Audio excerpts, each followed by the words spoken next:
Confession, I don't care about keyboards anymore.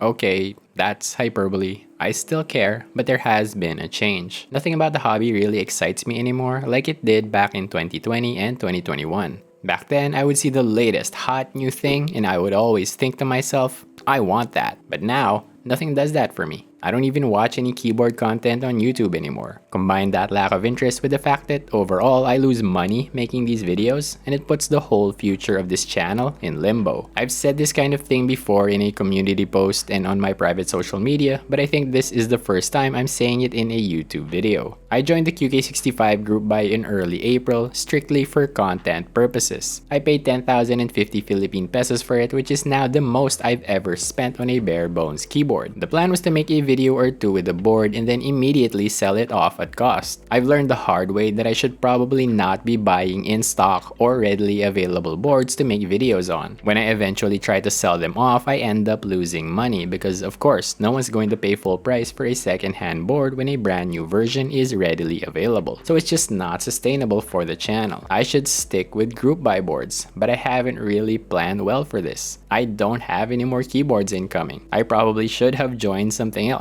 Maybe I'll try to buy a Freebird TKL off someone who changes their mind about it when those eventually arrive. Hey, keyboard designers, help me out here. I would love to look at some prototypes, dive deep on them, give them a real thorough scrutiny, like I do with all of my videos. I'll be critical but fair.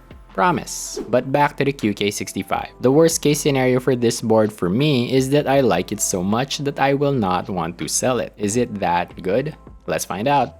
Before we continue, let me tell you about this video's sponsor, PCBWay.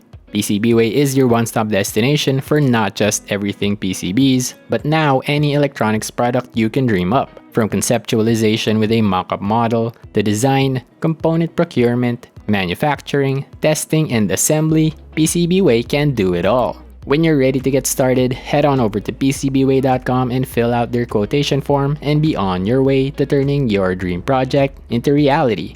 Big thanks to PCBWay for sponsoring this video.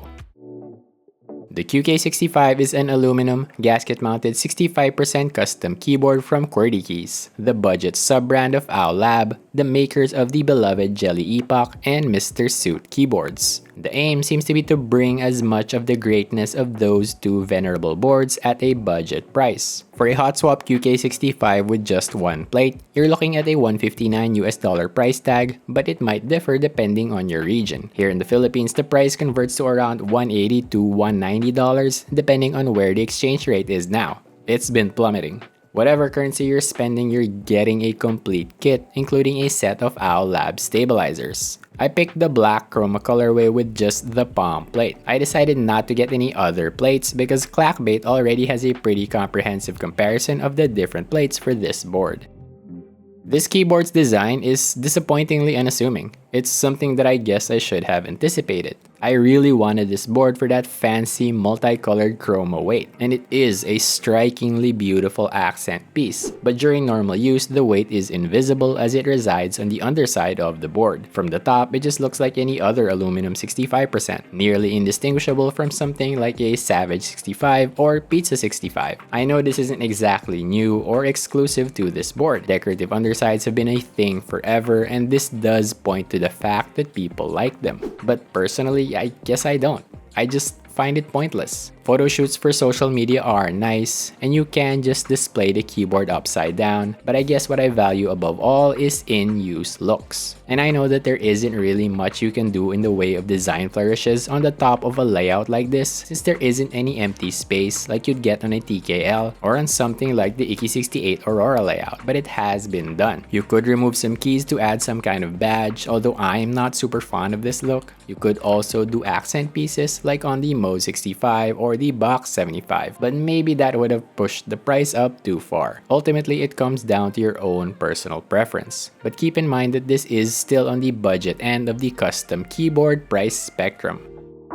The build process is pretty straightforward. QwertyKeys has a great build guide that you can follow, so I won't go into too much detail here. There is one step I'd like to highlight though, and they did make a note of this in their build guide. The plate foam sticks out of the perimeter of the PCB on purpose, and you may encounter some problems with closing the case because of this. I did end up having to use a thin plastic spudger to push the plate foam into the bottom case piece. You could just force the case closed, but you may end up squishing some of that plate foam in between the top and bottom case pieces, tearing some material off. QwertyKeys mentions in their build guide that the plate foam acts as a sort of seal for the bottom case and creates a special sound profile. This is pretty interesting. I've always thought of plate foam as kind of negligible in terms of sound, but here it's meant to have a specific effect. We'll explore that later. A couple more things to note. First, I love the fact that this build requires zero adhesive. Normally you'd get some on the gaskets or the feet or both. And second, when mounting switches without tearing the board down, I did have trouble with the corner switches not seating into the hot swap sockets properly. I know you're supposed to always tear down boards when installing switches so that you can support the hot swap sockets and prevent any from popping out, but I just do not have the time for that with the number of different sound tests with different configurations of keycaps and switches I usually do in these videos. One day I may live to regret that, but so far so good.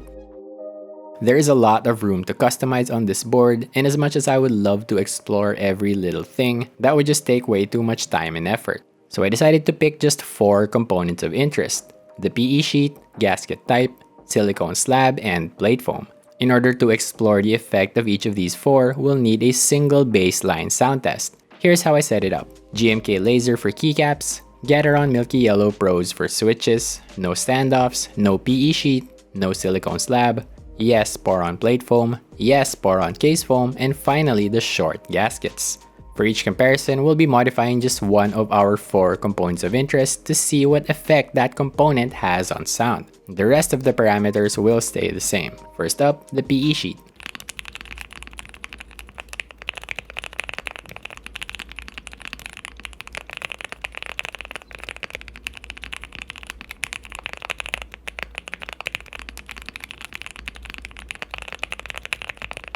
As expected, the board sounds pretty great with the PE sheet. It's nice and thocky with that signature staticky PE foam sound. It's not too muted and it's not too loud. A nice, satisfying volume. Compared to the baseline, it's lower pitched and more solid sounding. The spacebar also stands out far more on the baseline, coming up as a kind of regular ding ding ding sound, whereas with the PE sheet, it blends in with the rest of the keys, which I prefer.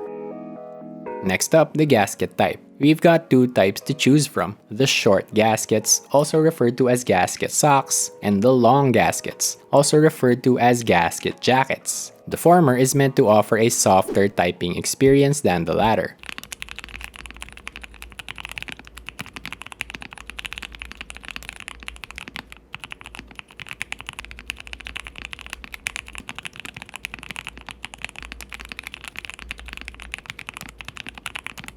This one was pretty surprising. I didn't think there'd be much difference here in terms of sound, but there is. The gasket jackets seem to have had a kind of similar effect as the PE sheet, making the board sound more solid and lower pitched, thockier basically. But it's not as big an effect as the PE sheet, and I would say it doesn't have that signature staticky sound. I do actually prefer the sound of the gasket jackets over the gasket socks. As for flex or bounce, there's not much. This was a concern for me going into this review, considering this board has its USB port integrated into its PCB. If you look at the port, you can see that the hole in the case is a little bit bigger than the actual USB port, so there is a bit of room to move. You get flex cuts on the PCB, but I don't think they're really doing much. You can get a tiny amount of flex when you press down hard, but you can't feel anything while typing normally. And this is true no matter what configuration you choose with the gaskets and sound dampening material. I've still yet to feel any significant flex out of any board during normal typing, but most of the boards I've used, including this one, are just not known for that. I think the Keychron Q1 is the flexiest board I've tried, and even there I would only notice it when immediately going from a stiffer board to the Q1. I may just be too light a typist, or there's something else going on that makes me immune to flex.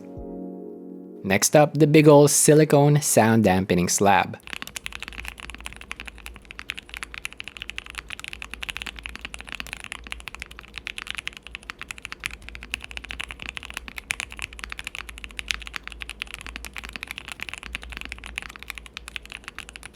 I really dislike the way this sounds with the silicone in there. It gets quieter and kind of thinner, like kind of dead sounding. The bassline isn't exactly amazing on its own, but compared to the sound with the silicone, it's lively and bright and just much more appealing to me. And last but not least, we've got the plate foam.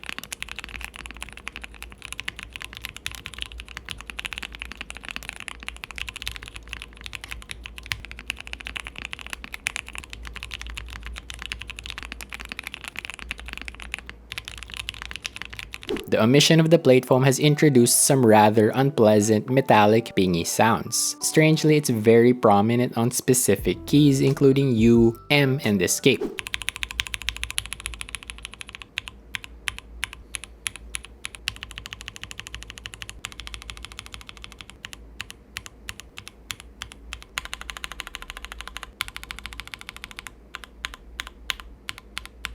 I'm not really sure what's going on here. Why would this be specific to just those keys? And why does it happen when the plate foam is omitted? One would think that this calls for a force break mod, like you would do on the Keychron keyboards. Does the plate foam sealing the bottom case accomplish the same thing as the force break mod? I do not have the answers, but if you do, feel free to share with the class down in the comments. What I do know is that the sound is infinitely better with the plate foam.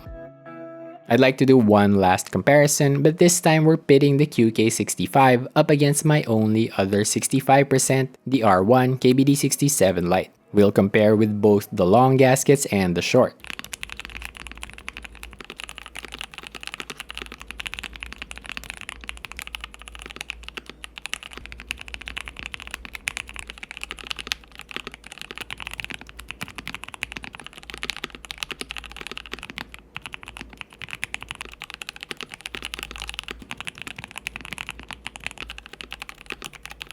With the short gaskets, the two boards actually sound almost identical. The Lite is perhaps slightly higher pitched with a more open, maybe somewhat hollow sound, which is most prominent on the spacebar. With the longer gaskets, the QK65 gets noticeably thockier. First, let's parse the results of our 4 comparisons. Based on my preferences, there are clear winners for each of our 4 components of interest, based solely on sound, as I could not really determine any differences in feel. This is my ultimate QK65 configuration. PE sheet on, silicone slab off, plate foam on, and the long gasket jackets. At the very end of this video, I'll leave 2 full sound tests in this ultimate config. The first will feature lubed Boba U40s paired with Geekark white on black, and the second will feature stock Gateron Oil Kings paired with MT3 Susuwatari. Please stay until the end to help support the channel. Now let's come to a conclusion on the QK65 as a whole. Is this the keyboard that rekindles my love for the hobby? Short answer, no. I will sell this board and I will have no regrets. But don't get me wrong on that. This is not because it's a bad keyboard. The QK65 is definitely not a bad keyboard. In fact, it's great. It sounds awesome, has tons of room for customization, and is fun and easy to build, all while still being firmly in the budget category.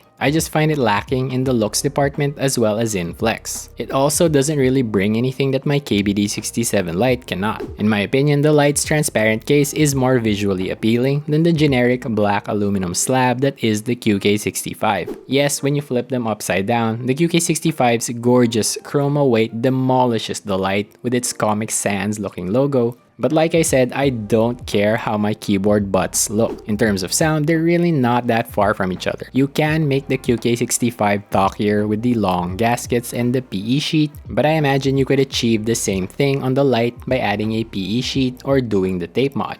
In terms of flex, it's a wash. Yes, technically the QK65 does flex more when you press hard enough, but during normal typing, they feel pretty much the same to me. I'm also not really super concerned about things like the weight difference or the materials used. I don't find aluminum to be superior to plastic or vice versa. In my mind, it's an easy decision to keep the Lite and sell the QK65 to get back all of my money to spend on the next board to review. Lately, I've been working with a lot of these cheap, mass market type boards that aren't really made to be torn down or modded and don't really target enthusiast sensibilities. Getting to build in Tinker with a real, honest-to-goodness, made-for-enthusiasts custom keyboard has been an absolute delight, a godsend. Maybe if I get to review a few more boards like the QK65 in the near future, then I'll get back my love for keyboards. So keyboard designers, hey again, hit me up, send me some prototypes, and if you're from the Philippines and happen to have joined the Freebird TKL group buy and happen to not want it anymore for whatever reason, please sell it to me at cost. And that wraps up this review of the QwertyKeys QK65. What do you think about this keyboard? If you own it, do you agree with my conclusions? Are you into keyboard butts? Let us know in the comments. And if you found this video helpful, entertaining, informative, or any other positive adjective, please consider giving it a like and sharing it with a friend who might like it as well. For more keyboard reviews, analysis, and modding journeys, make sure you're subscribed to the channel and have notifications turned on. Thank you so much for watching.